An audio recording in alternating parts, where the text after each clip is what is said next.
today is one of those really difficult conversations because we're talking about the characteristics of the unenlightened. What is that?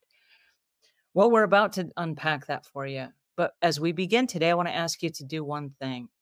Please don't judge. Please listen with an open mind. And then let these thoughts roll through your head over the next few days and few weeks as you unpack them and what that means for you in your personal life.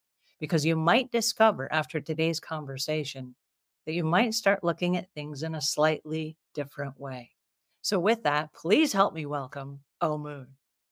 Good morning. It's good to be here. A beautiful day, a beautiful overcast day that looks like rain in eastern Oregon. All right. So today, characteristics of the unenlightened. Tell us, if you will, what exactly that is and what it means.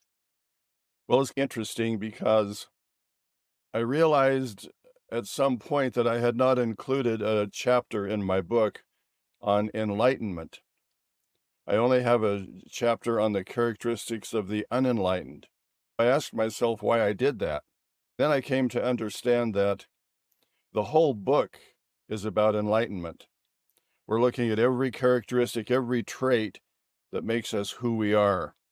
As we understand those traits and look into our own lives, we become enlightened. There are different levels of enlightenment, and some people may be confused. Some people are looking for a connection with deity and for a spiritual enlightenment, a great awakening, if you will. Some people, they don't understand what universal laws and foundational principles are. And maybe they don't have an interest in knowing what those are, even though those are the actual things that govern our lives, whether you're on a spiritual quest or not. Then there are principles of self-awareness, knowing who you are, what you believe, what you do, why you act the way you do, the kind of relationships that you have. And there's the quest for knowledge. Some people read novels and they entertain themselves, and some people read self-help books and books that have the standard of excellence or wisdom literature that's been handed down through the ages. Our interests will take us on one path or the other. You probably are not going to spend a lot of time with novels if you spend a lot of time with esoteric teachings and wisdom literature and things that you perceive that have more value. If you're just trying to be entertained, you'll tend to go towards all of the avenues of entertainment, which there are a profuse amount in today's world. We also have the connections with others, with our families and with other people.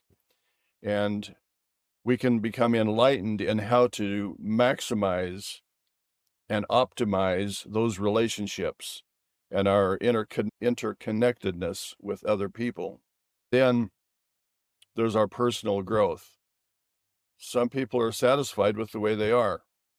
They enjoy life, they do certain things a certain way, and they're satisfied with themselves. Other people are really searching to be the best version of themselves. They want to know why they believe what they believe and why they do certain things and what their habits are and if those habits are productive or unproductive. There are all different levels of enlightenment, from connecting with the divine to the personal development as a person, who you are and why you do what you do. You have to sort of decide what kind of enlightenment you want, because you have really a lot of possibilities and a lot of options. In honor of your time, I will let you go, but I really enjoyed today's conversation. I just really, this is the highlight of my week. I love looking forward to these conversations when we can dig below the surface and we can ask different questions of each other and of ourselves, because it is in these moments that we say, wait a second, the world is different than I actually thought it was. And that gives us a chance to go out there and be somebody new and a better version of ourselves. Well, thank you for having me today.